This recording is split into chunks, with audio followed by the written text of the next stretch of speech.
Hello and welcome to Back to School Night virtually for AP Statistics. I am Mr. Shevlin and I wanted to welcome everyone to my virtual classroom. Since you're not here, you can see a little bit of my classroom behind me. So I'm going to go through what we're going to do in AP Stats and maybe answer any questions you might have about the course or about how I will contact you. So first things first.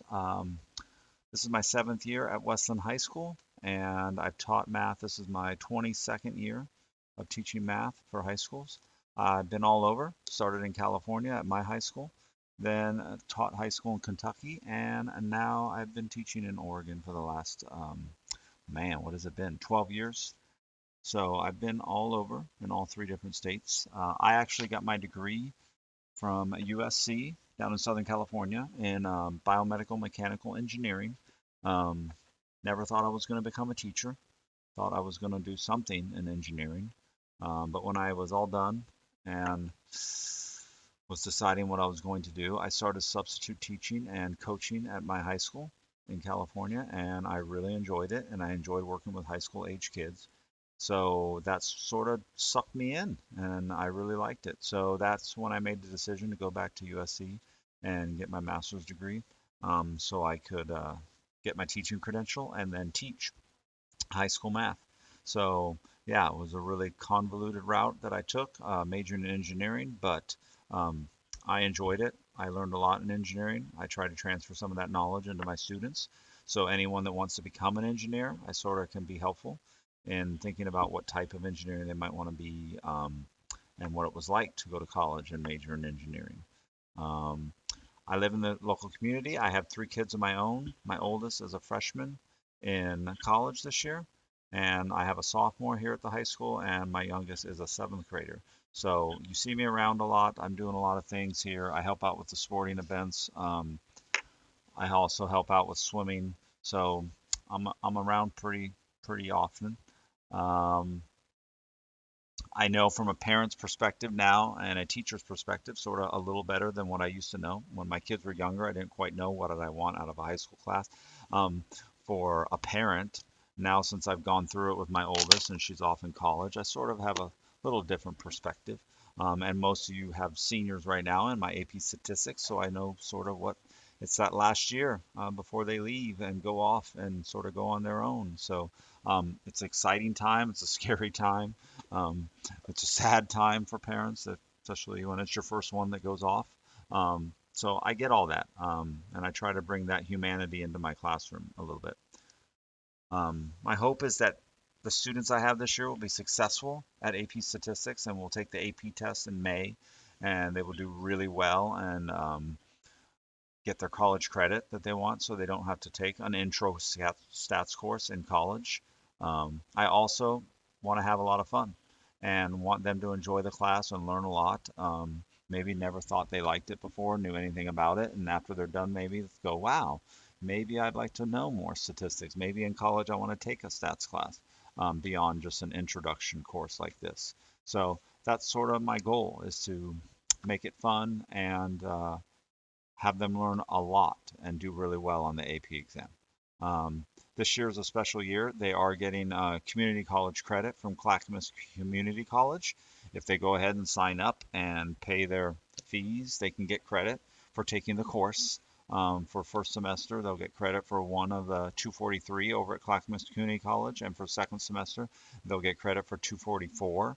So that's another way they can get college credit. What I found out with my daughter, who went off to USC for her freshman year, is that not all colleges take the community college credit. I thought all colleges did take it, so why take the AP test? But what I found out through her is that USC would not take the credit if you got it while you were enrolled in a high school course.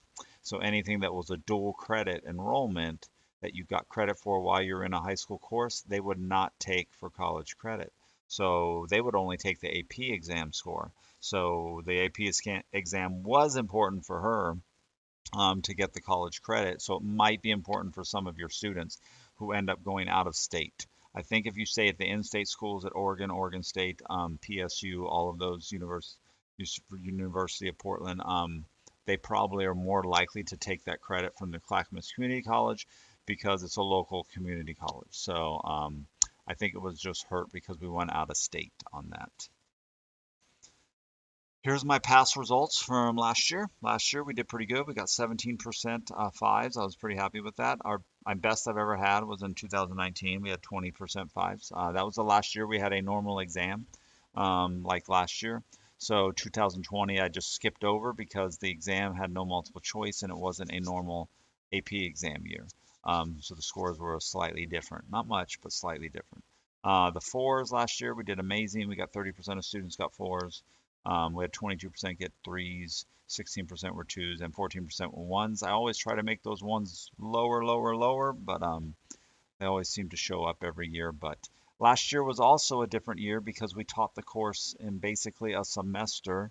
Would have normally been a year course because you remember last year we only had them in quarters. So I would have them first quarter and third quarter or second quarter and fourth quarter. So really I was teaching the whole year in a semester. Even though I was seeing them 5 times a week versus a normal schedule of this year, seeing them 4 times a week. So, yeah, I had to go a little bit faster last year than a normal year, but they seem to do well. They seem to retain it. So that's good. So the good news is I learned that I can go a little bit faster and we can be fine and we can still retain it. That was the good news, which means we should have some good solid review time this year. I'm planning on them having a whole month for us to get ready for the AP exam in April, um, for our AP exam in May. So I think we can do it. Give us a lot of good review time, and I think it'll be really helpful for her AP scores. Last year we didn't really have any review time, so was a little harder, I think, on the AP scores, even though they were still really good, even compared to the global averages. They were really good. My advice for the students to do well: practice. They got to do that homework. They got to put their effort into the homework. They got to learn how to write. They can't just give me answers. They got to learn how to write. They got to write explain. They got to do sentences. They got to explain things. Um, Reading the textbook gives them a lot more depth into it. I give them like the summarization in the notes, and I give them major points of all the chapters in the notes. But if they want to know more detail, the textbook has a lot of detail that they can get out of it. Um, and then encourage them to talk to their friends, get help from their friends. Don't copy, just get help from each other, that kind of stuff. I think going over that with friends is helpful, and I think it helps them retain material. So those are my general advice. Also, I'm offering office hours this year. So if they want to get help after school, they can come to my office hours, which is on a Zoom link on our Google Classroom. And they can come get some help if they want to do that. That's another way. That was a cool thing I learned about last year using all that Zoom stuff was, hey, office hours. You don't even have to be here in person. You can just show up virtually from home and ask me some questions if you want to. So I love office hours. So we're going to have that after school most days. They can show up and ask me some questions if they have them. What a typical day looks like. We typically get in here. We're fairly big. Our classes are fairly big, 30 to 35 kids. One's 36. So usually we'll have some practice problems and lecture. We sort of do that all together, lecture and do practice problems. Then we might have some activities to do to try and interact with the material a little bit and let them work on their own a little bit. Maybe ask their neighbor, get help from their neighbor kind of thing. And then usually there's some kind of closing, but that's typically a day. We usually do about one chapter a week. Um, Last year was crazy fast, but this year back to about one chapter a week, maybe 3 days for some chapters. And then they turn in their homework, and usually after they turn in their homework and we go over it, they take a quiz that goes in the grade book. And then usually we have a test on the unit like every month. So maybe once a month they'll have a test on our unit. How can you guys help me? I would just encourage you to check their grades on Parent View and their attendance. I mark the attendance accurately. If they're tardy, I'll mark it tardy. If you see a lot of tardies, unexcused tardies, UTs on their attendance, that means they were unexcused tardies.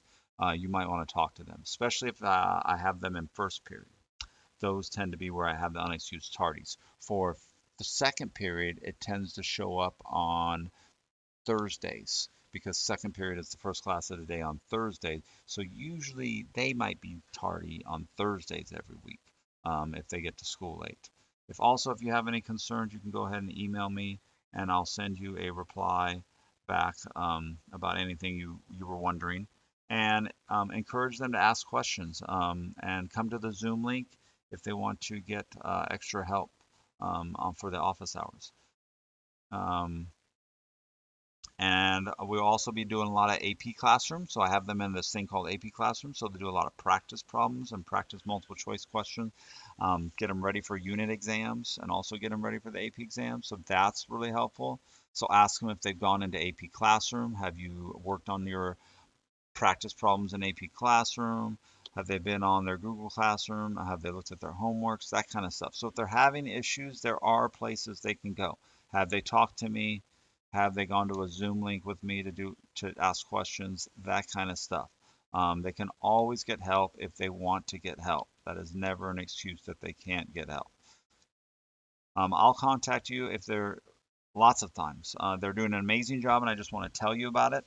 I send you an email. Um, if they're not working up to their potential, I might send you an email if I just feel like I think they can do more than what they're giving me. Um, or if I feel like they have a lot of tardies or absences, I might send an email asking about it just to make sure everything is okay and see if they have any questions, that kind of stuff. But feel free, send me an email. That's the quickest way to get a hold of me. The phone call, I have to go into my voicemail and listen to it, but the emails are wonderful. So send me an email and I'll get back to you as soon as I can. There is my email address you can send it to, Shevlin S at westonwilsonville.k12.or.us, and there is my phone number for the classroom. So if you ever have any questions you want to ask me about, and you want to talk in person, you can call me on the phone. So that is it. I hope it wasn't too long for you. I know you got to get to another period, but hopefully you enjoyed it. And this is AP Stats, and we'll see you later.